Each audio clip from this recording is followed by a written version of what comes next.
প্রায় 5 বছর আগে বালুরঘাটে দক্ষিণ দিনাজপুর বিশ্ববিদ্যালয় তৈরি হলেও এখনো তার কোনো পরিকাঠামো তৈরি হয়নি, নেই বিশ্ববিদ্যালয়ে স্থায়ী ভবন। তাই অবিলম্বে দক্ষিণ দিনাজপুর বিশ্ববিদ্যালয়ে স্থায়ী ভবন করতে হবে, বিশ্ববিদ্যালয়ে নিয়োগ করতে হবে স্থায়ী অধ্যাপকও। এমন একাধিক দাবিতে মঙ্গলবার বিকেলে বালুরঘাটে দক্ষিণ দিনাজপুর বিশ্ববিদ্যালয়ের সামনে বিক্ষোভ দেখালো সিপিআইএম নেতৃত্বরা। এদিন সিপিআইএম এর 1 নম্বর এরিয়া কমিটির তরফে এই কর্মসূচি অনুষ্ঠিত হয়, যেখানে উপস্থিত ছিলেন 1 নম্বর এরিয়া কমিটির সম্পাদক অনিমেষ চক্রবর্তী, সিপিআইএম নেতা শিবতোষ চ্যাটার্জি, কল্যাণ দাস, সমীরণ সাহা সহ অন্যান্য নেতৃত্বরা। বিক্ষোভ দেখানোর পাশাপাশি 7 দফা দাবিতে উপাচার্যকে ডেপুটেশন দেন আন্দোলনকারীরা। তাদের দাবি পূরণ না হলে আগামী দিনে তারা আরও বড় আন্দোলনে নামবেন বলে সাফ হুঁশিয়ার দিয়েছেন। এদিন বিষয়গুলি ঊর্ধ্বতন কর্তৃপক্ষের নজরে আনার আশ্বাস উপাচার্য দিয়েছেন। অপ্রীতিকর ঘটনা এড়াতে বিশ্ববিদ্যালয় চত্বরে মোতায়েন ছিল পর্যাপ্ত পুলিশ। আজকে আমরা মূলত এসেছি আর কি কয়েকজন মিলে প্রতিনিধিত্ব আকারে আমরা বিষয়টা হচ্ছে, আপনারা জানেন যে বেশ কিছুদিন ধরে আমরা লক্ষ্য করছি যে বালুরঘাটে যে ইউনিভার্সিটি, দক্ষিণ দিনাজপুর ইউনিভার্সিটি যেটা, সেই ইউনিভার্সিটিটাকে নিয়ে দীর্ঘ টালবাহানা চলছে। আজ থেকে এটা প্রায় কয়েক বছর হয়ে গেল এটা বালুরঘাটে স্থাপিত হওয়ার কথা, কিন্তু আমরা লক্ষ্য করছি সেটাকে স্থাপিত হওয়ার তো দূরের কথা, বিভিন্ন রকম টালবাহানার মধ্য দিয়ে মানে বালুরঘাটে করা হবে কিনা সেটাই আজকে প্রশ্ন এসে গেছে। আমরা দাবি করছি আজকে অবিলম্বে বালুরঘাটে এই ক্যাম্পাস করতে হবে, এই বিষয়ে কোনো টালবাহানা আমরা মানব না। আমরা দাবি করছি আজকে এখানে যে আমাদের এই ইউনিভার্সিটি, যে ইউনিভার্সিটিতে কোনো স্থায়ী শিক্ষক নেই, আমরা চাই অবিলম্বে এখানে স্থায়ী শিক্ষক নিয়োগ করতে হবে। এখানে পঠনের ক্ষেত্রে আমাদের যেটা বলার আছে, এখানে দেখা যাচ্ছে যে 3টা সাবজেক্টে এখানে মাস্টার ডিগ্রি করানো হচ্ছে। আমরা বলছি 3টা সাবজেক্ট কেন হবে? একটা ইউনিভার্সিটি যখন তৈরি হয়েছে এখানে সব সাবজেক্টে মাস্টার ডিগ্রি করতে হবে, তাহলে আমাদের জেলার মানুষের সেই সুযোগ সুবিধাটা পাবে। আমরা এই সমস্ত দাবিগুলো নিচ্ছি। সঙ্গে যে ইউনিভার্সিটির যে রুলস আছে, যে একটা ইউনিভার্সিটি চলতে গেলে যে পরিকাঠামোগুলো দরকার, সেই পরিকাঠামোগুলোকে সঠিকভাবে করা এবং পূর্ণাঙ্গ একটা ইউনিভার্সিটি আমরা দাবি করব। এই দাবি নিয়ে আজকে আমরা যাচ্ছি আমাদের ভিসির কাছে, তার কাছে আমরা বলবো এবং আশা করছি তিনি এই বিষয়গুলো আমাদের সঙ্গে সহমত হবেন। যদি সহমত না হন, আজকে আমরা প্রতিনিধিত্ব আকারে আসছি, এর পরের দিন বহু মানুষ নিয়ে আসবো এবং আগামী দিনে আরও বড় আন্দোলন আমরা করবার জন্য প্রস্তুত। দাদা, ইতিমধ্যে দক্ষিণ দিনাজপুর যে ইউনিভার্সিটি, তার ইউনিভার্সিটির জায়গা চিহ্নিতকরণ করা হয়ে গেছে, কিন্তু 4 বছর পেরিয়ে যাওয়ার পরেও কিন্তু এখন ইউনিভার্সিটির কাজ পর্যন্ত শুরু হলো না। এটা কি মনে করছেন? আমাদের বক্তব্য এই জায়গাটা পরিষ্কার যে আমরাও এরকম একটা শুনেছি যে আমাদের যে বালুরঘাটে যে জায়গাটা ইউনিভার্সিটির জন্য দেওয়া হয়েছে, সেখানে একটা মানে বিভ্রান্ত করবার জন্য সেখানে বলা হচ্ছে সেখানে এরোপ্লেনে যে প্লেন ঘাঁটি আছে, সে প্লেনের চলাচলের জন্য নাকি সেখানে পড়াশোনা ব্যাহত হবে। আমরা বলতে চাই এরকম কোনো বিষয় নেই। এখানে অন্য রাজনীতি চলছে। বালুরঘাট থেকে এই ইউনিভার্সিটিটাকে অন্যত্র নিয়ে যাওয়ার যে পরিকল্পনা, সেই পরিকল্পনার বিরুদ্ধে আমরা এখানে আজকে এসেছি। তাদেরকে পরিষ্কার বলে দিয়ে যাব যে বালুরঘাটে যেহেতু এটা করবার জন্য যে বিষয়টা এসছে, এটা বালুরঘাটেই করতে হবে, অন্যত্র কোনো জায়গায় করা যাবে না। এটা আমাদের পরিষ্কার দাবি। প্রতি বছরের 22 এপ্রিল বিশ্বব্যাপী পালিত হয় আর্থ ডে বা পৃথিবী দিবস, যা পরিবেশ রক্ষা ও সচেতনতা বৃদ্ধির উদ্দেশ্যে উদযাপিত হয়। 2025 সালে দিবসটি পালিত হচ্ছে 55তম বর্ষপূর্তিতে এবং এবারের প্রতিপাদ্য হলো আওয়ার পাওয়ার আওয়ার প্ল্যানেট। এই থিমের মাধ্যমে পুনর্নবীকরণযোগ্য শক্তির গুরুত্ব এবং তার দ্রুত সম্প্রসারণের প্রয়োজনীয়তা তুলে ধরা হচ্ছে। এবারের theme our power our planet. এই থিমের মাধ্যমে আর্থ ডে অর্গানাইজেশন বিশ্বব্যাপী পুনর্নবীকরণযোগ্য শক্তির ব্যবহার বাড়ানোর আহ্বান জানাচ্ছে। মূল লক্ষ্য হলো 2030 সালের মধ্যে বৈশ্বিকভাবে পুনর্নবীকরণযোগ্য শক্তির উৎপাদন 3 গুণ বৃদ্ধি করা। এতে সৌর, বায়ু, জলবিদ্যুৎ, ভূতাপীয় এবং জোয়ার শক্তির মতো উৎসগুলির ব্যবহারকে উৎসাহিত করা হচ্ছে। এই পদক্ষেপগুলি পরিবেশ রক্ষা, স্বাস্থ্য উন্নয়ন এবং অর্থনৈতিক সমৃদ্ধির জন্য গুরুত্বপূর্ণ ভূমিকা রাখবে। আমাদের কি করণীয়? আমরা কিভাবে দিবসটি উদযাপিত করতে পারি তার কিছু পরামর্শ দেওয়া হয়েছে। যেমন আমাদের আশেপাশে গাছ লাগিয়ে পরিবেশ ভারসাম্য রক্ষা করা যেতে পারে। যেমন প্লাস্টিকের ব্যবহার কমিয়ে পুনর্নবীকরণযোগ্য পণ্যের ব্যবহার বৃদ্ধি করা যেতে পারে। এমনকি পরিবেশ সংক্রান্ত বিষয় নিয়ে আলোচনা ও কর্মশালার আয়োজনও করা যেতে পারে। আর স্থানীয় উদ্যোগ, স্থানীয় বাজারে পরিবেশ বান্ধব পণ্য ব্যবহার ও প্রচার করা, এটাই আমাদের মূল কাজ। পৃথিবী দিবস শুধুমাত্র একটি দিন নয়, এটি আমাদের প্রতিদিনের জীবনে পরিবেশ রক্ষার অঙ্গীকার। আওয়ার পাওয়ার আওয়ার প্ল্যানেট থিমের মাধ্যমে আমরা বুঝতে পারি যে আমাদের শক্তি আমাদের হাতে এবং আমাদের গ্রহকে রক্ষা করা আমাদের দায়িত্ব। প্রাথমিক শিক্ষা সংসদের চেয়ারম্যান দিলীপ কুমার রায়কে হেনস্থার অভিযোগে শিলিগুড়িতে পশ্চিমবঙ্গ তৃণমূল প্রাথমিক শিক্ষক সমিতির পক্ষ থেকে তৃণমূল কাউন্সিলর ও শিক্ষক রঞ্জনশীল শর্মার দৃষ্টান্তমূলক শাস্তির দাবিতে প্রতিবাদ মিছিল করা হলো। সোমবার শিক্ষক বদলিকে কেন্দ্র করে উত্তেজনা সৃষ্টি হয়। প্রাথমিক শিক্ষা সংসদের অফিস ঘেরাও করে এরপর আঙুল তুলে টেবিল চাপড়ে চেয়ারম্যান দিলীপ কুমার রায়কে ধমক দেন রঞ্জনশীল শর্মা। তার অভিযোগ, এক শিক্ষককে নিয়ম বহির্ভূতভাবে প্রাথমিক বিদ্যালয় থেকে আপার প্রাইমারিতে বদলি করা হয়েছে। এই বিষয়ে সংসদের চেয়ারম্যানের সঙ্গে কথা বলতে গিয়ে পরিস্থিতি হাতের বাইরে চলে যায়। প্রত্যক্ষদর্শীদের মতে উত্তেজনার বশে রঞ্জনবাবু চেয়ার ছেড়ে উঠে টেবিলের ওপর চাপড় মারেন। এই ঘটনার পর শিক্ষা মহলে ব্যাপক আলোড়ন সৃষ্টি হয়েছে। অনেকেই প্রশ্ন তুলেছেন, একজন জনপ্রতিনিধি ও শিক্ষক হিসেবে এমন আচরণ কতটা শোভনীয়। তার প্রতিবাদে মঙ্গলবার পশ্চিমবঙ্গ তৃণমূল প্রাথমিক শিক্ষক সমিতির পক্ষ থেকে একটি প্রতিবাদ মিছিল বের করা হয়। শিলিগুড়ি কলেজের সামনে থেকে শুরু হয়ে এই মিছিল প্রাথমিক শিক্ষা সংসদের অফিসে গিয়ে চেয়ারম্যান দিলীপ কুমার রায়ের সাথে দেখা করেন শিক্ষকরা। আপনারা সবাই জানেন, গতকাল WBPT এর সংগঠনের পক্ষ থেকে আমাদের শিলিগুড়ি প্রাথমিক বিদ্যালয় সংসদের চেয়ারম্যানকে ডেপুটেশন দিতে এসে সেই সংগঠনের সদস্যরা, লিডারশিপরা যে অভব্য আচরণ করেছেন, সেই অভব্য আচরণের প্রতিবাদে আজকে আমরা স্বতঃস্ফূর্তভাবে আমরা পশ্চিমবঙ্গ তৃণমূল প্রাথমিক শিক্ষক সংগঠনের সদস্যরা স্বতঃস্ফূর্তভাবে একটা ধিক্কার মিছিল করে আমরা কাউন্সিল পর্যন্ত যাব এবং আমাদের সংসদের চেয়ারম্যানের সঙ্গে আমরা কথা বলব। দাবি এটাই যে আজকে আপনারা সবাই জানেন, আমি সেটা রিপিট করতে চাইছি না, বিগত দিনেও বিভিন্ন ইস্যুকে কেন্দ্র করে কখনো ডিআই, কখনো চেয়ারম্যানকে ওই সংগঠনেই বারবার করে হেনস্থা করছেন এবং বিভিন্নভাবে চেয়ারম্যানকে এবং ডিআইকে অনৈতিক কাজকর্ম করার জন্য প্ররোচিত করেন। যখনই সেই অনৈতিক কাজকর্মের সাথে সহমত পোষণ করেন না বা করাতে পারেন না, চেয়ারম্যান যখন করেন না, তখনই উনি এই ধরনের অভব্য আচরণ করে থাকেন। আমাদের আজকে বক্তব্য যে আজকে যে এই কাজটা যে উনি বারবার করে আসছেন, বারবার খবরের শিরোনামে আসছেন, আপনারা নিজেরাই জানেন, দেখেছেন, কিন্তু ভবিষ্যতে যদি আর এই ধরনের কর্মকাণ্ড উনি করেন তাহলে আমরা চেয়ারম্যানকে স্পষ্ট জানিয়ে দিয়েছি যে কোনো রকম চাপের কাছে নতি স্বীকার করবেন না। এবং আমাদের তৃণমূল প্রাথমিক শিক্ষক সংগঠন সর্বতভাবে উনার পাশে যদি সম্মুখীন হন তাহলে যেন পুলিশ প্রশাসনের দ্বারস্থ হতে বাধ্য হন। না, শাস্তির কথা আমরা বলি, আমাদের একটা দাবি দাওয়া থাকতেই পারে, আমাদের ক্ষোভ বিক্ষোভ থাকতেই পারে, সেটা অন্যায় কিছু নয়। সেটা আমরা যেহেতু শিক্ষক সংগঠন করি, সেখানে সেই বার্তা আমাদের একটাই বক্তব্য, শৃঙ্খলাবদ্ধভাবে নিজের দাবি দাওয়া আদায় করার জন্য আলোচনা করা যেতেই পারে।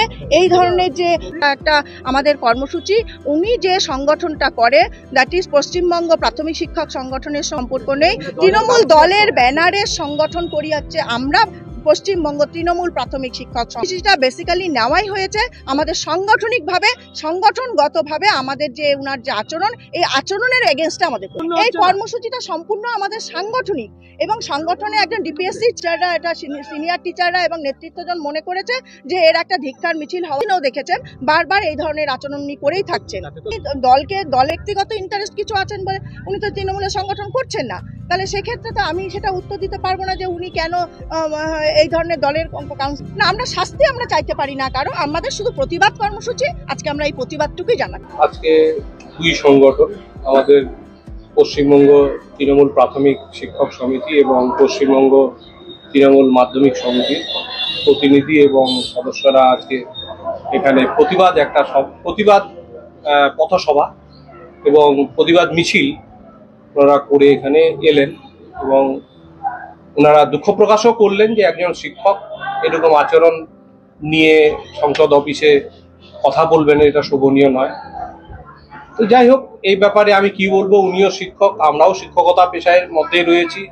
আমি বলবো এইটুকুই যে শিক্ষকরা একটু তাদের কথাবার্তা এবং তাদের যে কথার ভঙ্গি এবং বডি ল্যাঙ্গুয়েজ, আচার আচরণ, এগুলোকে যাতে আগামীতে ভালো করে করে এবং একটা কাউকে আমি সম্মান দিতে যদি না পারি, অসম্মান করার অধিকার আমার নেই। না, এটা আমি বিভিন্ন জায়গায় জানিয়েছি, আমার ডিপার্টমেন্টেও জানিয়েছি, ওরা আমাকে জানাচ্ছে কিছুদিনের মধ্যেই, মানে কয়েকদিনের মধ্যেই কি ব্যবস্থা নেওয়া যায় দেখছি। না, এরকম কোনো চাপের কোনো প্রশ্নই নেই, চাপ নেই, চাপ কোনো ব্যাপারই নেই এখানে। এখানে শিক্ষক এবং কাউন্সিলের সম্পর্ক। না, এটা আমাকেও তো কলকাতায় জানাতে হবে ব্যাপারগুলো, কারণ এরকম ডেপুটেশন হয়, বিভিন্ন সংসদেও ডেপুটেশন গুলো হয়, কিন্তু একটু জেনে শুনে আইনটাকে পুরোপুরি ঘেটে আমাকে ফিল্ডে নাম, কারণ আমাকে লিখিত অভিযোগ করতে পারি, কিন্তু আমি লিখিত অভিযোগ না করে আমি অন্য ব্যবস্থা নিব। বললাম এর আগে যে শিক্ষকদের এরকম আচরণ হওয়া ঠিক নয়, শোভনীয় নয়। উনি বাচ্চাদের পড়ান, বাচ্চারা ওনাকে ভয় পাবে এরকম যদি আচরণ থাকে। ওনার বাচ্চাদের ভালোবাসতে হবে, বাচ্চাদের সাথে বন্ধুর মতো এবং এক বাবা মার মতোই তার ব্যবহার আচরণ হওয়া উচিত। তো আমাদের এখানে যদি এরকম ব্যবহার থাকে, তো বাচ্চাদের কাছে ওনার কি ব্যবহার থাকে?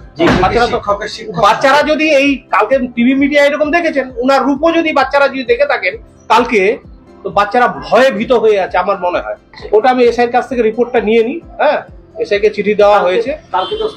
হ্যাঁ, না স্থগিত নয়, আমি স্থগিত করি না, আগে এসআইয়ের কাছ থেকে জেনে গোটা মেটারটার পর্যবেক্ষণ নিয়ে তারপর আমি ব্যবস্থা নেব। অনেক ধরনের ব্যবস্থা আছে যেটা আমাদের কাউন্সিল পারমিট করবে, কাউন্সিলের আইনে যেটা পারমিট করবে আমরা সেটাই নিব। সেটা নিশ্চয়ই করেছিও এবং করবো, আজকেও করবো। এক যুবকের রহস্য মৃত্যুকে কেন্দ্র করে ব্যাপক চাঞ্চল্য ছড়ালো রায়গঞ্জ থানার খোলমুজা ঘাট এলাকায়। এদিন বাড়ির সদস্যরা ওই যুবককে ঝুলন্ত অবস্থায় দেখতে পেয়ে তড়িঘড়ি উদ্ধার করে রায়গঞ্জ মেডিকেল কলেজ হাসপাতালে নিয়ে আসলে জরুরি বিভাগের কর্তব্যরত চিকিৎসক তাকে কিছুক্ষণ চিকিৎসার পর মৃত বলে ঘোষণা করেন। এরপর মৃতদেহ ময়নাতদন্তের জন্য রায়গঞ্জ মেডিকেল কলেজ হাসপাতালের মর্গে পাঠানো হয়। এদিন বিকেলে মৃতদেহ ময়নাতদন্তের পর পরিবারের হাতে তুলে দেয় রায়গঞ্জ থানার পুলিশ। পুলিশ সূত্রে জানা গিয়েছে মৃত ওই যুবকের নাম অমল বর্মন, বয়স 30, বাড়ি রায়গঞ্জ শহর সংলগ্ন খোলমুজা ঘাট এলাকায়, পেশায় জল ব্যবসায়ী। পুলিশ ও স্থানীয় সূত্রে জানা গিয়েছে এদিন সকালে কাজ করে বাড়িতে ফিরে আসে সে। বাড়ি সংলগ্ন একটি আম গাছে গামছা দিয়ে গলায় ফাঁস লাগিয়ে আত্মহত্যার চেষ্টা করে। পরিবারের সদস্যরা বুঝতে পেরে তড়িঘড়ি গলার ফাঁস কেটে ওই যুবককে উদ্ধার করে রায়গঞ্জ মেডিকেল কলেজ হাসপাতালে নিয়ে আসলে জরুরি বিভাগের চিকিৎসকরা দীর্ঘক্ষণ পরীক্ষা নিরীক্ষা করার পর ওই যুবককে মৃত বলে ঘোষণা করেন। তবে কী কারণে যুবক গলায় ফাঁস দিয়ে আত্মঘাতী হলো তা নিয়ে ধোঁয়াশায় পরিবার। রায়গঞ্জ থানায় একটি অস্বাভাবিক মৃত্যুর মামলা রুজু হয়েছে। ঘটনা তদন্ত শুরু করেছে পুলিশ। আপনার নাম? আমার নাম নীলকণ্ঠ বর্মন। যে মানে কি নাম ওনার? কমল বর্মন আমার দাদা। বাড়ি কোথায়? দক্ষিণ আব্দুলকাদা। কমল বর্মন। বয়স কত? আনুমানিক 30 বছর হবে। বাড়ির পুরো ঠিকানাটা বলুন, কোথায় বাড়ি? দক্ষিণ আব্দুলকাদা। দক্ষিণ আব্দুলঘাটা, রায়গঞ্জ থানা। রায়গঞ্জ থানা। আচ্ছা, কি হয়েছিল? আমরা বলতে পারবো না, আমরা কাজের ক্ষেত্রে ছিলাম।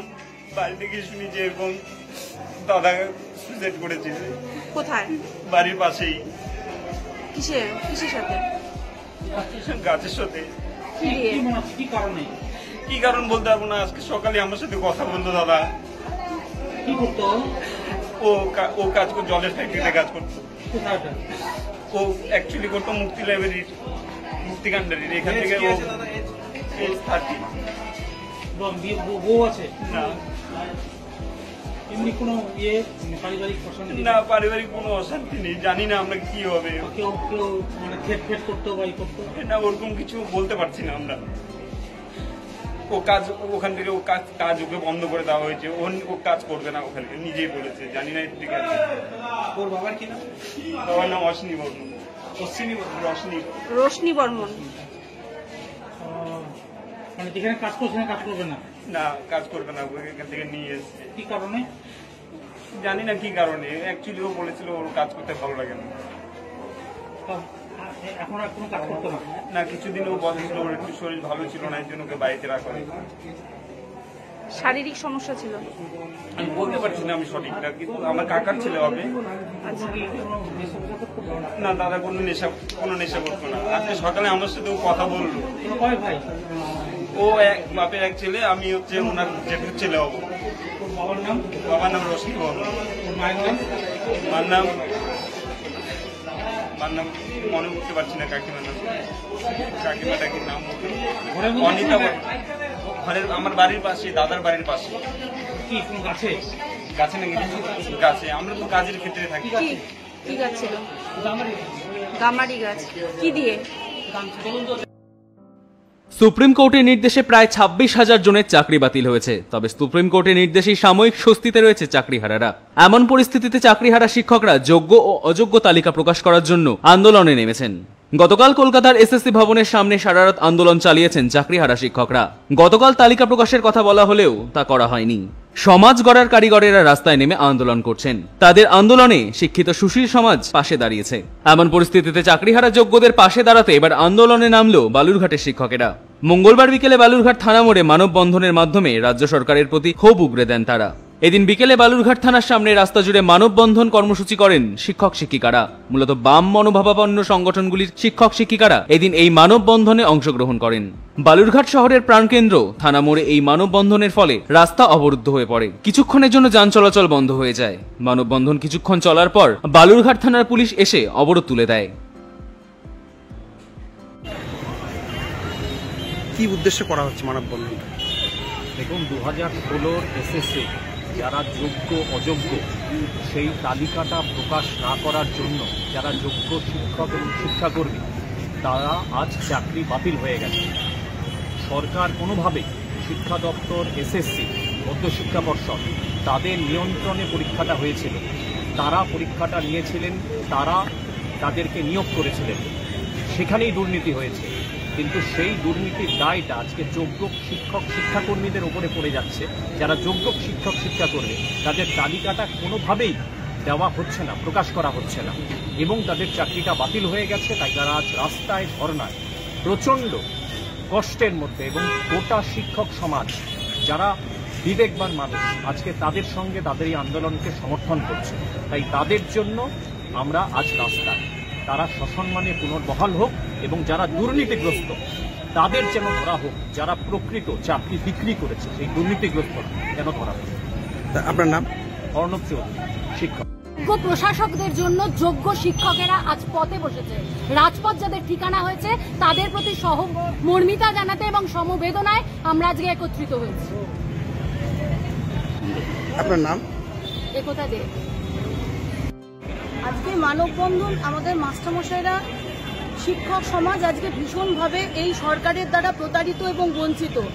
আমরা দেখছি যে গত কয়েকদিন ধরে মহামান্য সুপ্রিম কোর্টের যে বিচার, সেই বিচারের পরে রাজ্য সরকারের যে বিভ্রান্তিমূলক বিভিন্ন প্রচার, তার মধ্যে দিয়ে গতকাল থেকে যে আমাদের শিক্ষক বন্ধুরা রাস্তায় দাঁড়িয়ে থাকার পরেও, তারা সারা রাত ধরে সেখানে অপেক্ষা করার পরেও তাদের সঙ্গে যে বিমাতৃসুলভ আচরণ, এবং সেই আচরণের প্রতিবাদে আজকে আমরা শিক্ষকরা শিক্ষিকারা এখানটাতে মানববন্ধনের মধ্যে দিয়ে নীরব প্রতিবাদ জানাচ্ছি যে আজকে সাধারণের শিক্ষা ব্যবস্থাকে নষ্ট করে দেওয়ার জন্য সরকারের যে জঘন্য প্রচেষ্টা, এর বিরুদ্ধে আমাদের সর্বস্তরের মানুষকে রুখে দাঁড়াতে হবে।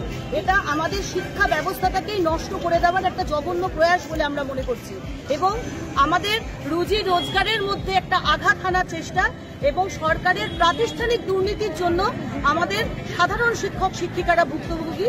এর বিরুদ্ধেই আমাদের সমবেত প্রতিবাদ, এটা সমস্ত শিক্ষক সমাজের প্রতিবাদ, এবং এটা দলমত নির্বিশেষে সমস্ত শিক্ষক সমাজ সাধারণ মানুষের কাছে আর্জি জানাচ্ছে যে এই পরিস্থিতি সমূলে নিপাট যাক এবং সাধারণের শিক্ষা ব্যবস্থা রক্ষা হোক, এবং গরিব মানুষ যেন শিক্ষার থেকে বঞ্চিত না হয় তার প্রচেষ্টাকে নষ্ট করার জন্য আজকে আমরা মানববন্ধনে এখানে আবদ্ধ হয়েছি। আপনার নামটা বলুন। আমার নাম বাঁশুরি রায়, বালুরঘাট ললিত মোহন আদর্শ উচ্চ বিদ্যালয়। নিষিদ্ধ কাফ সিরাপ সহ এক যুবককে গ্রেফতার করল ভক্তিনগর থানার পুলিশ। ধৃতের নাম উৎপল সরকার, রায়গঞ্জের বাসিন্দা ধৃত। নিষিদ্ধ কাফ সিরাপ নিয়ে শিলিগুড়ির পিসি মিত্তাল বাস স্ট্যান্ডের কাছে পৌঁছায় উৎপল। এদিকে গোপন সূত্রের মাধ্যমে বিষয়টি জানতে পেরে সেখানে পৌঁছায় পুলিশ। উৎপলের কাছে থাকা ব্যাগে তল্লাশি চালাতেই উদ্ধার হয় প্রচুর নিষিদ্ধ কাফ সিরাপ, যার আনুমানিক বাজার মূল্য লক্ষাধিক টাকা। আজ ধৃতকে জলপাইগুড়ি আদালতে পেশ করা হয়। ইটাহারে দুর্গাপুর লাইন বাজারে ভয়াবহ পথ দুর্ঘটনা। বেপরোয়া গতিতে আসা ট্রাক প্রথমে নিয়ন্ত্রণ হারিয়ে ট্রাফিকের বেরিয়ালে ধাক্কা মেরে একটি বাইকে ধাক্কা মারে। এরপর 12 নম্বর জাতীয় সড়কের ধারে দাঁড়িয়ে থাকা 4টি যাত্রীবাহী টোটোতে ধাক্কা মেরে একটি সরকারি বাসের পিছনে ধাক্কা মারে সেটি।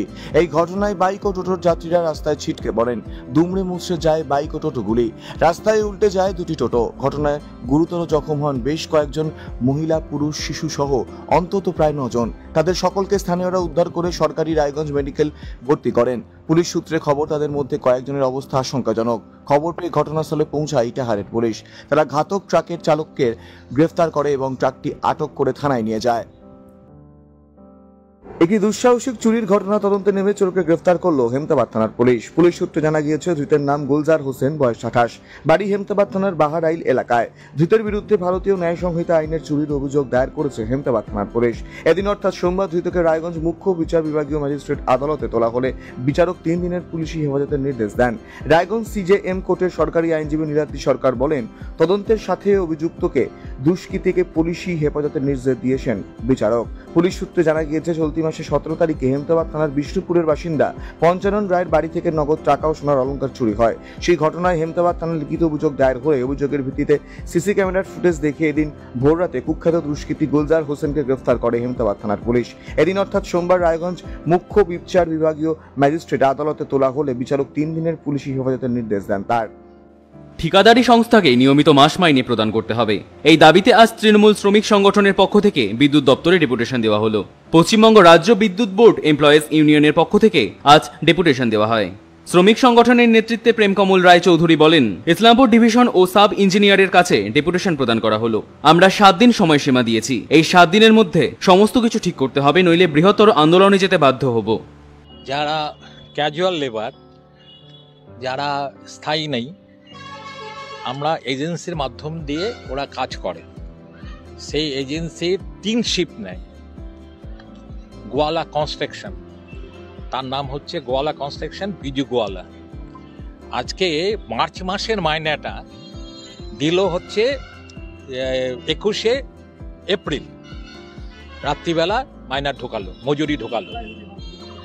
গত 3 মাসের মাইনাটা, অক্টোবর, নভেম্বর, ডিসেম্বর মাইনাটা জানুয়ারি মাসে দিল। তো এই তুগলুকি সরকার বলছি, তুগলুকি কারবার রাজ্য বিদ্যুৎ পর্ষদে কেন হবে?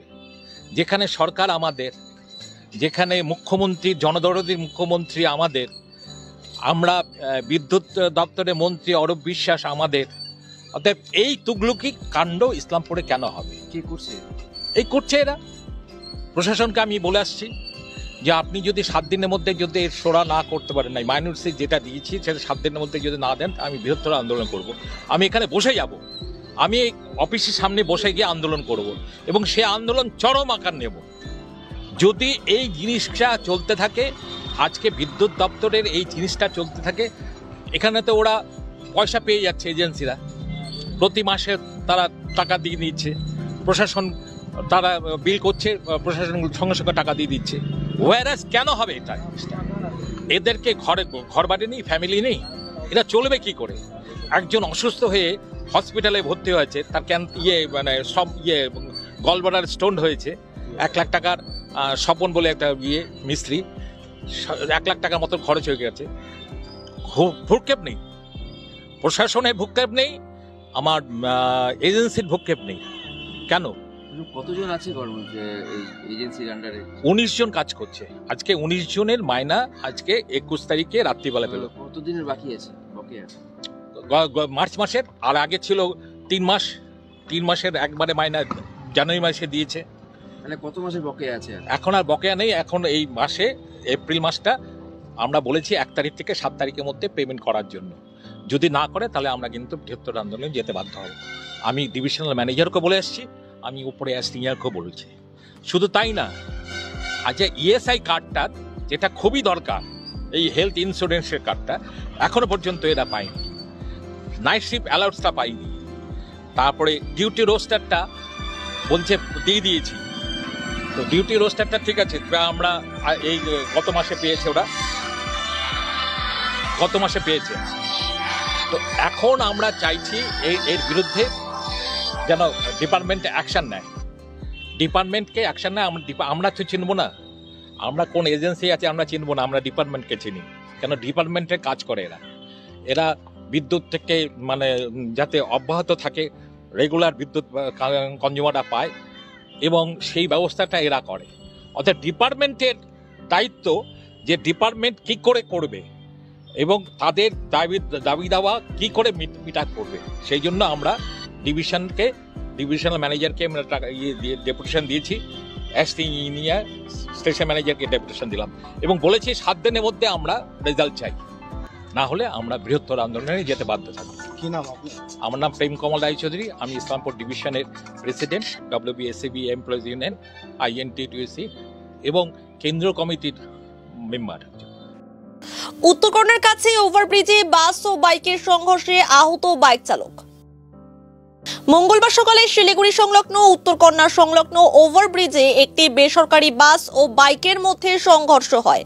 ফুলবাড়ির দিক থেকে আসা একটি বেসরকারি বাস শিলিগুড়ির দিকে যাচ্ছিল, একই দিকে যাচ্ছিল একটি বাইকও।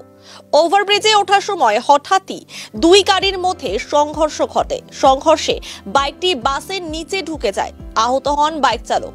স্থানীয়রা দ্রুত ছুটে এসে আহত বাইক চালককে উদ্ধার করেন এবং সঙ্গে সঙ্গে তাকে উত্তরবঙ্গ মেডিকেল কলেজ ও হাসপাতালে পাঠানো হয়। অন্যদিকে ঘটনার খবর পেয়ে ঘটনাস্থলে পৌঁছায় ফুলবাড়ি হাইওয়ে ট্রাফিক আউটপোস্টের পুলিশ এবং নিউ জলপাইগুড়ি থানার পুলিশ। দুর্ঘটনাগ্রস্ত গাড়িটিকে উদ্ধার করে ঘটনার তদন্ত শুরু করেছে পুলিশ।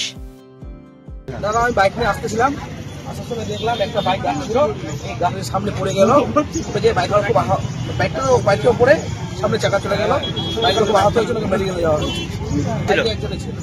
বাইকটা যাচ্ছিল ফুলবাড়ির দিকে, শিলিগুড়ি থেকে বাসটা যাচ্ছে শিলিগুড়ি দিকে।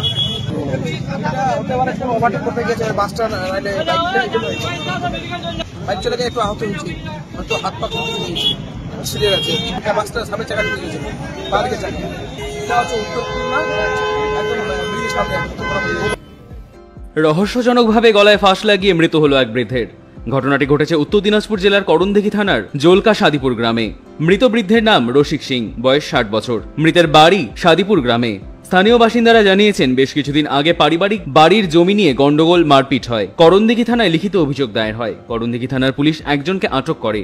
আজ মঙ্গলবার সাত সকালে জোলকা গ্রামের কাছে বৃদ্ধের ঝুলন্ত মৃতদেহ উদ্ধার হয়। করণদিঘি থানার পুলিশ মৃতদেহটি উদ্ধার করে রায়গঞ্জ মেডিকেল কলেজ ও হাসপাতালে ময়নাতদন্তের জন্য পাঠায়। গোটা ঘটনার তদন্ত শুরু করেছে পুলিশ। ঘটনাটা ঘটছিল কি, যে ওই যে দুই বিভাগের মানে বেড়া করতে গেছিল, তো তখন ওই বেড়াটা করে আর ওদিকে আমার জেঠু যে ওরা ছেলে আছে সব তো বলা তলা করছিল মনে হয়। তারপর আমার কাকু ছিল এখানে, দুই পক্ষে মানে একটু ওই ঝগড়া হয়ে যায়। আর আমরা তো এই বিষয়ে কিছু জানি না, এই বাড়ি তো আমরা তো এটা কিছুই বুঝতে পারবো না। এই তো এই বাড়ির ছেলেটা তো আছে জেলে, আর ওর বাবা সকালবেলা ওকে গেছে দেখতে, আর আমরা তো বাড়িতে থাকি না। চক্রান্ত ওর ছেলেটা বেশি ক্যাচাল করে ওখানে ওই চক্রান্ত করছে। সলিড ওয়েস্ট ম্যানেজমেন্টের আওতায় কালিয়াগঞ্জ ব্লকের 8টি অঞ্চলে যে 8টি পচন অপচন বর্জ্যের যে ইউনিট রয়েছে তা সংঘের তত্ত্বাবধানে রয়েছে। পরিবেশকে পরিষ্কার পরিচ্ছন্ন রাখতে ইউনিটগুলি সঠিকভাবে কাজ করে। সেই কারণে কালিয়াগঞ্জ বিডিও অফিসের সভাগৃহে একটি প্রশাসনিক বৈঠক অনুষ্ঠিত হলো। উপস্থিত ছিলেন বিডিও প্রশান্ত রায়, যুগ্ম বিডিও সন্দীপন দে, পঞ্চায়েত সমিতির সভাপতি হিরণময় সরকার, 8টি অঞ্চলের প্রধান ও সংঘের সম্পাদিকা ও সহ সম্পাদিকারা। সম্প্রতি কালিয়াগঞ্জ ব্লকের 8টি অঞ্চলের সংঘের নির্বাচন হয়ে যাওয়ায় নতুন বোর্ড হয়েছে। যাতে নতুন বোর্ড সঠিকভাবে কাজ করে এবং স্বনির্ভর হয়, সেই উদ্দেশ্যেই আজ এই প্রশাসনিক বৈঠক অনুষ্ঠিত হয় বলে জানান পঞ্চায়েত সমিতির সভাপতি হিরণময় সরকার। মিটিং করা আজকে আমরা আমাদের যে সংঘের সম্পাদিকারা আছে, 8টা অঞ্চলের সম্পাদিকা এবং এইচডব্লিউ ইউনিটের সঙ্গে আমাদের যারা কাজ করে সেরকম 2 জন করে প্রতিটি অঞ্চল থেকে ডাকা হয়েছিল এবং প্রধান সাহেব ছিলেন, নির্মাণ সাহেব ছিলেন, এক্সিকিউটিভ অফিসাররা ছিলেন, আমাদের বিডিও সাহেব ছিলেন, জয়েন্ট সাহেব ছিলেন, আমি নিজেও ছিলাম। যে এইচডব্লিউ ইউনিটগুলো যে আমরা মাননীয় মুখ্যমন্ত্রী মমতা ব্যানার্জি অনুপ্রেরণা এটা করে দেওয়া হয়েছে যে এইচডব্লিউ ইউনিটগুলো যাতে ঠিকঠাক মতন চলে এবং এদের মহিলারা যারা সলিড ওয়েস্ট ম্যানেজমেন্টের যে কাজগুলো করছে তার ঠিকঠাক মতন কাজ করছে কি না সেটা নিয়ে আমাদের একটা মিটিং হলো, যাতে তারা তাদের কাজটা যেন ঠিকঠাক মতন করে। কারণ এখন তো নতুন বডি হয়েছে, নতুন বডিতে কেউ বলে দেওয়া হলো যে ইউনিটগুলো যাতে ঠিকঠাক মতন চলে। ওদের যে সলিড ওয়েস্ট ম্যানেজমেন্টের যে বাড়ি বাড়ি গিয়ে, যে গ্রামের যে বাড়ি বাড়ি গিয়ে বা কোনো ফ্যাক্টরি হোক বা কোনো হচ্ছে পেট্রোল পাম্প হোক, যেখানেই হোক, যে নোংরাগুলো যে নিয়ে আসবেন, নিয়ে আসে যে তারা এখানে যে ইউনিটে এসে বাছাই করবে, যেটা প্লাস্টিকটাকে আলাদা করবে বা অন্য যে যা আছে যেগুলোকে আলাদা করে পরবর্তীতে যেটা আমাদের ডিএম সাহেব বলেছেন সেগুলো এখান থেকে নিয়ে গেছে আমাদের যে আপনার যে কর্ণজোড়াতে যে কমলাবাড়িতে যে ইউনিটটা হয়েছে সেখানে পাঠানো হবে, যাতে এখান থেকে মহিলারা স্বাবলম্বী হতে পারে নিজেদের এত টাকা করে সরকার খরচা করে একটা ইউনিট করেছে, তাদের এই মাধ্যমে যাতে মহিলারা স্বাবলম্বী হতে হবে এই নিয়ে একটা মিটিং ছিল, এবং যাতে কাজটা ঠিকঠাক মতন হয় তার একটা আমাদের মান্থলি একটা মিটিং হয়, সেটা নিয়ে একটা আলোচনা ছিল। কি 8টা গ্রাম পঞ্চায়েতে 8টা টিমের লোকজন ছিল? হ্যাঁ, 8টা গ্রাম পঞ্চায়েতের সম্পাদিকা 8জনই এসেছিল এবং প্রতিটা AW ইউনিট থেকে 2জন করে এসেছিল। নিজের দাদুকে পিটিয়ে খুন করার অভিযোগ উঠল নাতির বিরুদ্ধে। এদিন এই ঘটনাকে কেন্দ্র করে ব্যাপক চাঞ্চল্য ছড়িয়েছে রায়গঞ্জ মেডিকেল কলেজ ও হাসপাতাল ক্যাম্পাসে। মৃত প্রৌঢ়ের নাম বিশ্বনাথ রায়, বয়স 65 বছর, বাড়ি বিহারের কাটিহার জেলার বলরামপুর থানার দুলহাপুর গ্রামে। খুনে অভিযুক্ত নাতি সুজিত রায় ওরফে গুড্ডু। রায়গঞ্জ থানায় একটি অস্বাভাবিক মৃত্যুর মামলা রুজু হয়েছে। পরিবার সূত্রে জানা গিয়েছে বিশ্বনাথ বাবুর 12 কাঠা বসতবাড়ি জায়গা রয়েছে, সেই জায়গা লিখে দেওয়ার জন্য একাধিকবার চাপ প্রয়োগ করে নাতি সুজিত রায়। দীর্ঘদিন ধরেই জমি লিখে দেওয়ার জন্য বিবাদ চলছিল, এই দিন তা চরম পর্যায়ে পৌঁছয়। বিবাদের জেরে দাদুকে বাঁশ পেটা করে। সেই সময় বৃদ্ধের চিৎকার চেঁচামেচি শুনে প্রতিবেশীরা ছুটে আসেন। আশঙ্কাজনক অবস্থায় ওই বৃদ্ধকে উদ্ধার করে রায়গঞ্জ মেডিকেল কলেজ ও হাসপাতালে নিয়ে গেলে কর্তব্যরত চিকিৎসক মৃত বলে ঘোষণা করে। प्रशांत रॉय बाई गुरुपुर एटे প্রথমে ঘটনাটা দুইবারের মধ্যে গন্ডগোল বকাবকি। আমি ওখানে বাড়িতে ছিলাম, মোবাইল বলতে পারবো। आदेश कुमार राय, महिसाल दुलोपुर, महिसाल बलरामपुर। আমি সঠিক দেখিনি, আমি যে মাঠে ছিলাম সেলো চালাচ্ছিলাম, ওখান থেকে দেখছি আমাকে ফোন করলো যে দাদু পড়ে গেছে, ছেলেটা আমার দাদু পড়ে গেছে, আমার আর কেউ নাই, আমার ছেলে, আমি, আমার বউ আর একটা মেয়ে, তো পড়ে গেছে। বলে কী হলো রে? ওরা টোটোতে উঠাচ্ছে, আমি কিছুদিনের সঙ্গে চলে আসছি। আর ফিট না, এমনি কথাবার্তা হচ্ছিল। আমার কাকার ছেলে আছে, ওদের সাথে কর্ম ওরা, ওর বউ হেমা, ওর মেয়ে কিরণ, হচ্ছে গুড্ডু, সুজিত, ওদের সাথে। জমি নিয়ে বিবাদকে কেন্দ্র করে দুই পরিবারের সংঘর্ষে আহত 2 জন। মঙ্গলবার ঘটনাকে কেন্দ্র করে চাঞ্চল্য ছড়ালো মালদার মানিকচক থানার অন্তর্গত ধর্মটোলা এলাকায়। ঘটনায় মা ও ছেলে আহত অবস্থায় মানিকচক গ্রামীণ হাসপাতালে চিকিৎসাধীন। আহতরা হলেন মা মিলন মণ্ডল ও ছেলে অশোক মণ্ডল। ঘটনায় মারধর করার অভিযোগ উঠেছে প্রতিবেশী বিভূতিভূষণ মণ্ডল ও তার পরিবারের বিরুদ্ধে। ভিন রাজ্য থেকে দুষ্কৃতী এনে মারধর করা হয় বলেও অভিযোগ। আক্রান্ত অশোক মণ্ডল জানিয়েছেন 7 শতক জমি নিয়েই বিবাদ। জমিটি বিভূতিভূষণ মণ্ডল তার পরিবারের। এই জমি দীর্ঘদিন ধরেই তারা ভোগ দখল করে খাচ্ছেন। জমিটি ক্রয় করার জন্য 50,000 টাকা দেওয়াও হয়েছিল, কিন্তু এখন তারা সেই জমিটি বিক্রি করবেন না বলছেন, টাকাও ফেরত দেবেন না এমনটাই বলছেন। মাপযোগ করেছিলেন তারা, আমরা কিছুটা সময় চাইতেই তারা চড়াও হয়, ইট দিয়ে মারধর শুরু করে। ভিন রাজ্য বিহার থেকে দুষ্কৃতীদের এনে এই ধরনের হামলাও চালানো হয়েছে বলে অভিযোগ। ঘটনায় মা ও ছেলে হাসপাতালে চিকিৎসাধীন। যদি ওই ঘটনায় পুলিশের কাছে এখনো অভিযোগ দায়ের করা হয়নি। অন্যদিকে বিভূতিভূষণ মণ্ডল এবং তার স্ত্রীর অভিযোগ তাদের নিজস্ব জমি জবরদখল করে নেওয়ার একটা চেষ্টা করা হচ্ছে। পাশের রুমে বুলি পরিবারের অন্যান্য সদস্যরা বিক্রি করলেও তিনি নিজের জমি বিক্রি করেননি। যে জমিটি নিয়ে গন্ডগোল সে জমিটি আমার, তবে এই জমি বিক্রির জন্য টাকা নেওয়ার অভিযোগ ভিত্তিহীন। ভিন রাজ্য থেকে দুষ্কৃতী এনে গন্ডগোল পাকানোর অভিযোগও ভিত্তিহীন। পুলিশ প্রশাসনের আমরা দ্বারস্থ হচ্ছি আইনিভাবে, যেটা সঠিক সেটারই দাবি রাখছে। ব্যাপার হলো যে ওখানে প্রায় 30-40 জন মানুষ ছিল, মানে 2টা আমিনও ছিল। আমি ওকে বললাম যে কাজ করো, যে আমার 2 মাসের সময় দাও, যেহেতু আমার ভাইগুলো নাই, সবার সঙ্গে একটু বোঝার ব্যাপার আছে, কিছু কাগজপত্র তোলার ব্যাপার আছে, জায়গা নিয়ে ঝামেলা। হ্যাঁ, তো ও বলছে না এক্ষুনি মাফ করবো। করলে করো। জায়গাটা কার? জায়গাটা ওর আছে, মদন মন্ডলের। আচ্ছা, ওদের আছে তো দখল আমার। আচ্ছা, আপনার দখলে আছে। তো আজকে গন্ডগোলটা বাঁধলো কি জন্য? গন্ডগোল হলো মানে কি, ওই বলতে গিয়ে ওই যে ভালো কথা বলতে বলতে কোনো ঝামেলার কোনো সিস্টেমই ছিল না। বলছে তুই থানা চলে যা, যেখানে চলে যা, কেউ কিছু করতে পারবে না। আচ্ছা, তো কাকু যখন বলেছে, বলছে এইগুলো বাজে কথা কেন বললি? বলছে তুই দালাল কেন এসছিস? আচ্ছা, তো আমি ওকে বললাম যে তুই আমার কাকা দালাল কেন বললি? এইটা কথা বলতে গিয়ে ও ধরে আমাকে শুরু করে দিয়েছে ইডলি মারতে। কারা মারছিল? মারছিল ওই বিভূতি আর প্রদীপ, বিশেষ, আর বিহার থেকে ছিল। বাইরে থেকে লোক এসেছিল? হ্যাঁ, বাইরে থেকে, সব বিহার থেকে। ওরা কিসে এসেছিল, কিভাবে? সব স্করপিওতে। আচ্ছা, বাইরে থেকে গাড়িতে করে লোক এসেছে? সব বিহারেরই গাড়ি আছে। যেটা বলতে আমি টাকা দিয়েছি, না দিলে তো ও আপনার জায়গায় নিবে। মানে জায়গাটা কেনার জন্য টাকা দিয়েছেন? হ্যাঁ। কত টাকা দিয়েছেন? 50,000। তো জায়গাটা যাতে আপনাদের বিক্রি করে সেজন্য? হ্যাঁ। কিন্তু এখন বিক্রি করবে না বলছে? ও বলছে বিক্রি করবো না, নিজের জায়গায় আমি নিবো। তাহলে ঠিক আছে, আমার একটু সময় দাও, আমার ভাইগুলোকে একটু জিজ্ঞাসা করতে দাও, যদি সময় হলে আমি হয়তো নিতে যদি পারি। এইটুকুই কথা বললাম, আমি খারাপ কিছু বলিনি। এই কথাতে মারপিট? হ্যাঁ। কি দিয়ে মেরেছে? ইট নিয়ে মেরেছে, সাইকেলে পড়িয়ে। আমার ছেলেগুলো তো কেউ নাই, আমি আর মা ছিলাম। কাকে কাকে মেরেছে? আমাকে আর মাকে মেরেছে। পুলিশে অভিযোগ করেছেন? পুলিশের অভিযোগ এখনো করেনি। যে করবেন? হ্যাঁ, এখানে একটু ভর্তি লিখে দিয়েছে। পুলিশে অভিযোগ করবেন? হ্যাঁ। কি চাইছেন এখন? আমি চাইছি ওটা শাস্তি হোক ওদের। কতটি জায়গা ওটা? ওটা 700। কি নাম আপনার? অশোক মন্ডল। আজকে আমাদের জমি জায়গা মাপার যেটা আমাদের অংশ মাপ করার ডেট ছিল। আমিনের ও পয়সা দিয়েছে, ওদের আমরাও দিয়েছি। হঠাৎ করে যারা সমাজের গণ্যমান্য ব্যক্তি তারা আমিন ঠিক করেছে, উভয় পক্ষের মতামত নিয়ে। আজকে হঠাৎ করে বলছে জমি কোন সালা মাপে দেখি। কারা বলছিল এটা? ও কি বলে অশোক মন্ডল। আচ্ছা, কি জন্য? ওটা জমিটা কার আসলে? জমিটা কার? জমিটা আমার পৈতৃক সম্পত্তি বিভূতি ভূষণ। কতটি জমি ওটা? কতটি জমি? জমি 5.5 কাঠা আছে টোটাল। আচ্ছা। হ্যাঁ, স্বপন মন্ডল, প্রদীপ মন্ডল। তো ওই জমিটা কি ওরা দখল করে নিতে চাইছে এরকম কোনো ব্যাপার আছে?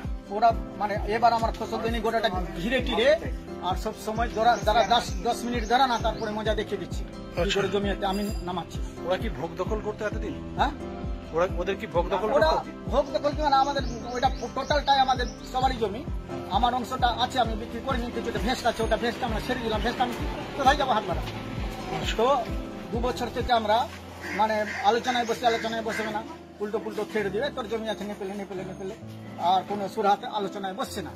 তারপরে সমাজের লোক মথুরাপুরের আজকে যখন মাপামাপি করছেন তখন কি হয়েছিল? তখন মানে যখন আমরা বললাম যে এবার তো সবাই হয়ে গেছে, আর তো এখন তো বিচার হওয়ার ব্যাপারে বিচার হয়ে আমিন ঠিক করা হয়েছে।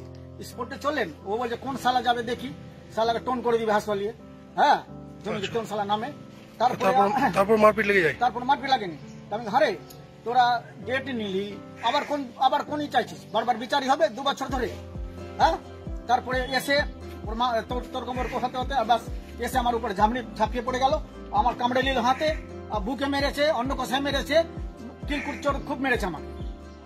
কজন ছিল ওরা? ওরা গোটা বাড়ি। আপনারা নাকি বিহার থেকে লোক এনে মারপিট করেছে? বিহার থেকে লোক এনে? না, এটা ভুল কথা, ভুল বার্তা। কি চাইছেন এখন? আমি চাইছি যে আইনি ভাবে যেটা আমার জমি যেটা আছে, আমার সমস্ত ডকুমেন্টস আছে, কাগজপত্র আছে। আমি বলতে চাইছি যে আমার যেটা অংশ আমার জেঠুর আর কাকার কিনে নিয়েছি সেটা নেবে না আমারটা সমেত ঘিরবে ওটা। আপনারা কি মারধর করেছেন? না, আমরা কোনো মারধর করিনি। অভিযোগ করছেন থানায়? থানা অভিযোগ করেছি। হয়ে গেছে অভিযোগ? না, অভিযোগ হয়নি, আমি থানায় আছি। অভিযোগ করবেন? হ্যাঁ, করবো। কি নাম আপনার? অনেক লোক। আমার নাম বিভূতি ভূষণ মন্ডল, পিতা মৃত মদন মোহন মন্ডল। বাড়ির অদূরের আম গাছ থেকে এক যুবকের ঝুলন্ত দেহ উদ্ধার হয়েছে। মঙ্গলবার ঘটনাটি ঘটেছে ইটাহারের ভাইনোলাইল গ্রামে। মৃতর নাম কান্দ্রু দেব শর্মা। কান্দ্রু পেশায় দিনমজুর। তিনি বাড়িতে তার স্ত্রী, বাবা, মা ও 4 বছরের ছেলের সঙ্গে থাকতেন। জানা যায় সোমবার রাতে কান্দ্রু খাবার খেয়ে ঘরে ঘুমোতে যান। এরপর রাতে কখন কান্দ্রু বাড়ি থেকে বেরিয়েছেন তা কেউ জানেন না। মঙ্গলবার সকালে কান্দ্রুর বোন বাড়ির বাইরে শৌচকর্মের জন্য যাওয়ার সময় বাড়ির আদুরের একটি আম গাছে দাদার ঝুলন্ত দেহ প্রথম দেখতে পান। এরপর তার চিৎকারে পরিবারের অন্য সদস্যরা ঘটনাস্থলে ছুটে যান। খবর পেয়ে ঘটনাস্থলে পৌঁছায় ইটাহারের পুলিশ।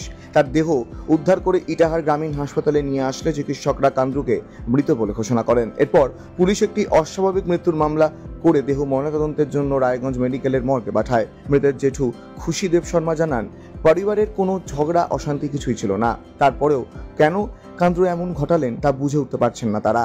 কান্দ্রুর মৃত্যুতে শোকের ছায়া নেমেছে তার পরিবার সহ গোটা এলাকায়। দাদা, আপনার নাম কি? আমার নাম খুশি দেব শর্মা। কোথায় বাড়ি? বাড়ি ভাগনর। যে মারা গেছে নাম? কান্দ্রু দেব শর্মা। কি করতো? মাছের ব্যবসা, লেবারি করতো। লেবারি? হ্যাঁ। তো বাড়িতে কে কে আছে? বাড়িতে ওর আছে 2টা ভাই আছে, আরো ভাইরা বাইরে আছে। আর বাড়িতে আছে বাবা আছে, মা আছে, বউ আছে, বাচ্চা আছে একটা। কেউ তো খাওয়া দাওয়া করে সন্ধ্যাবেলা ঘুমাইছে, এখন কখন যে উঠে গেছে বাড়ির পাশেই। হ্যাঁ, এবার ওর বোনটা সকালবেলা মানে রাত্রে গেছে কিনা, সকালবেলা বোনটা পায়খানা করতে যাচ্ছিল, তখন দেখে গাছের মুখে। তারপরে থেকে তো আমরা সকালবেলা সবাই জানতে পারলাম। কি দেখলো?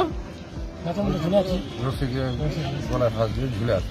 আর কে দেখলো এটা প্রথমে? এটা প্রথমে ওর বোন দেখছে, যে মারা গেছে তার বোন দেখছে। তারপর আপনাদেরকে বললো? তারপর আমাদেরকে বললো। তারপর আপনারা গিয়ে কি দেখলেন? তারপর আমরা দেখে আসে দেখি যে হ্যাঁ সত্যিকারে ঝুলে আছে। কোন গাছে? আম গাছ। এখন কোথায় এসছেন? এখানে আমরা তো ইটাহার হসপিটালে আছি। পুলিশ এসেছিল? পুলিশ, হ্যাঁ পুলিশ এসেছিল। এখন কোথায় নিয়ে যাবে? এখন কোথায় পাঠাবে? পোস্টমর্টমের জন্য মনে হয় রায়গঞ্জে পাঠাবে নাকি। তো কেন মারা গেল কিছু বুঝতে পারছেন? না বুঝতে পারিনি। এমনি কোনো অশান্তি নাই, কোনো ঝামেলাও নাই। বয়স কেমন হবে? 37 বছর। আপনার কে হয়? আমার নিজের ভাস্কর।